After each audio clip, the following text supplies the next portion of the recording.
And we continue here, Pac-12 Media Day from Las Vegas, and it's great to have the head coach of the Arizona State Sun Devils entering his 9th season, Bobby Hurley. Coach, welcome. We appreciate it. Great to be with you guys. We are less than a month away from your opener, and you'll be in Chicago to play Mississippi State. So with less than a month to go, give us a sense for how you feel about your team. Well, we've had a really good summer. I think it starts there. Got everybody in June, and took a foreign trip for the first time in a number of years with COVID and everything. So it was a great experience for our players, getting a chance to play 2 pro games in France and in Greece, and just a great bonding experience, great educational experience for our players. How important is that, Bobby? You had like a lot of schools in this day and age of college basketball, a lot of roster turnover. How important? It seems like every team in the league took a trip to Europe this summer. But how important is that when you have so many new players coming in? Yeah, it's huge. 9 new players, 2 high school players, a junior college player, and 6 transfers, and a good core nucleus. With Frankie Collins, Jemiah Neal, and Alonzo Gaffney. But just to see the guys interact off the court and getting along and laughing and having a good time, it really accelerates the process of bringing a group together. I will have some more questions for you, Coach, but we'll send it over to Jesse for some questions from the media now. Any media with questions, please raise your hand and we'll get you a microphone. We'll go Michelle on my right in the second row. Michelle Gardner, Arizona Republic. Bobby, can you talk about the improvement in the game of Jemiah Neal? And obviously he was injured to start last year, and then really was maybe your best player at the end of the year. And can you talk about his importance and his progress? Yeah, Jemiah, he was cut out to have a better season last year. Injuries derailed the first part of his season. He had a setback and, kind of fell behind some guys in the rotation. But as the year went on, he really gained a lot of confidence and momentum.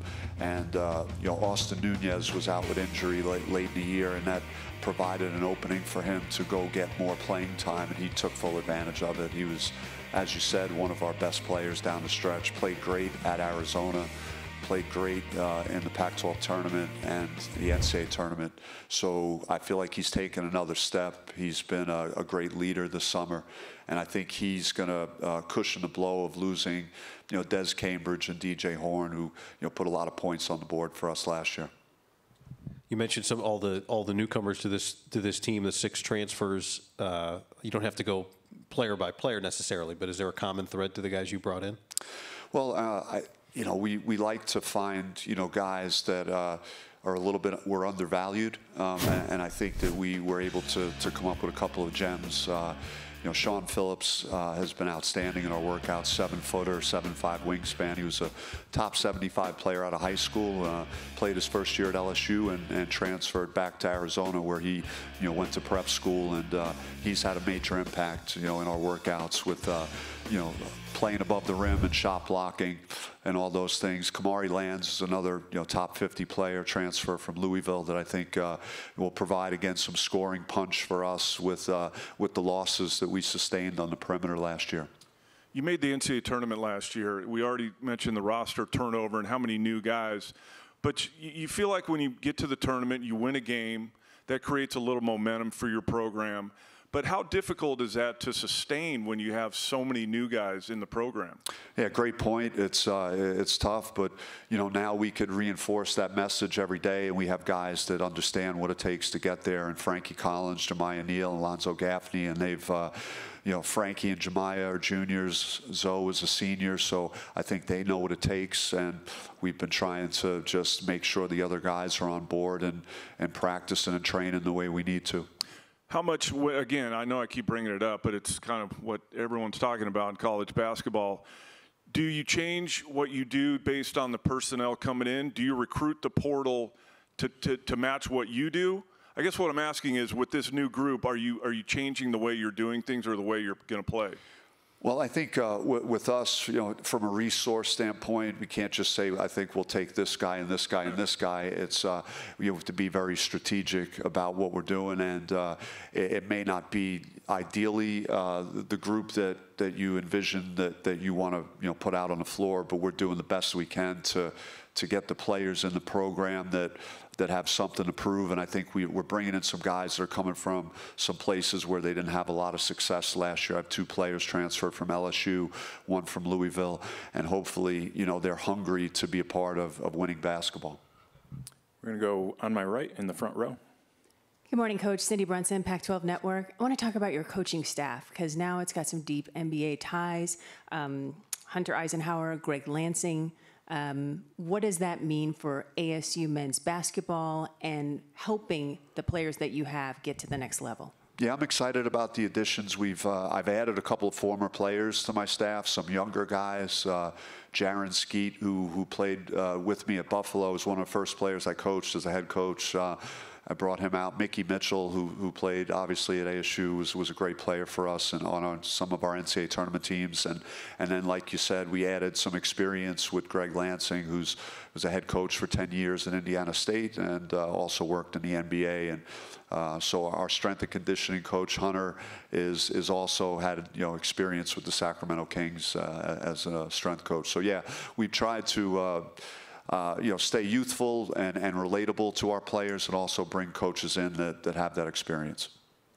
I know it's early, Bobby, but after what's it been, 10 days, almost 2 weeks of practice, what's going to be the key for you guys to come out of the gate strong and, again, incorporating all these new guys, like what's offensively or defensively? I mean, I just think it's more about consistency, and I think we've struggled a little bit in practice, just putting together, multiple practices where we're sustaining a high level of play. So just trying to break bad habits and not allow their slippage to come into practices and avoid poor practices. And so I've tried to remind our team of that because I think with us, we had 2 games last year. Our Texas Southern game, we lost at the buzzer.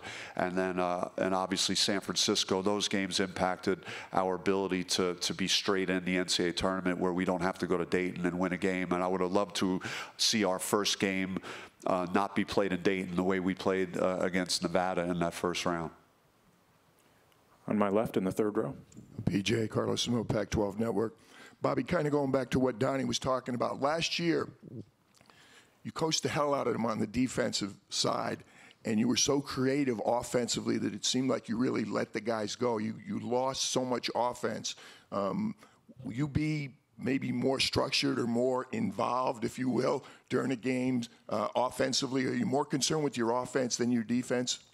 Well, I like our speed and our length on the perimeter, and then our rim protection with Lonzo Gaffney and Sean Phillips. That combination, just with the length of those 2 guys' ability to block shots. So I think defensively, we have some good potential. You're right on the experience front, but there are guys that I've seen in practice that I trust that could put points on the board, and I think Frankie Collins, Jemiah. Lonzo Gaffney all should take another step in their game and really add to the production at the offensive end of the floor. I asked you about common thread between the transfers, and it's not with all of them, but as you mentioned, a couple of them are returning home. And given the level of high school basketball, so many good players come out of that state. Are you finding, is that something that you think will continue, the ability to bring guys home as the portal moves along? I will say that about being at Arizona State and with all the up and coming prep schools and these kids are going to school there and really enjoying the weather and being in that environment, and then they may go to college and we're involved in recruiting those type of players. We recruited Kamari Lands out of high school, and he was a prep player in Arizona, and it didn't work out his first year, and he came back to us. So certainly if we can utilize that to our advantage, we will in recruiting. Your tenure at Arizona State, Bobby, you've had so many good guards, and I don't want you to compare them, but where is Frankie Collins right now in terms of what you expect, what you want, and what you need him to do for you guys to be really good this year?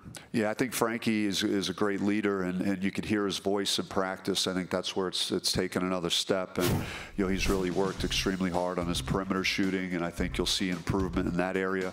And he's just he's a physical downhill guard that could defend and make an impact on the game in multiple ways. I think Jemiah Neal and Frankie Collins should strive to be 2 of the best rebounding guards in the Pac-12, because both of those guys have size, strength, athleticism, and I think they can make an impact in that area.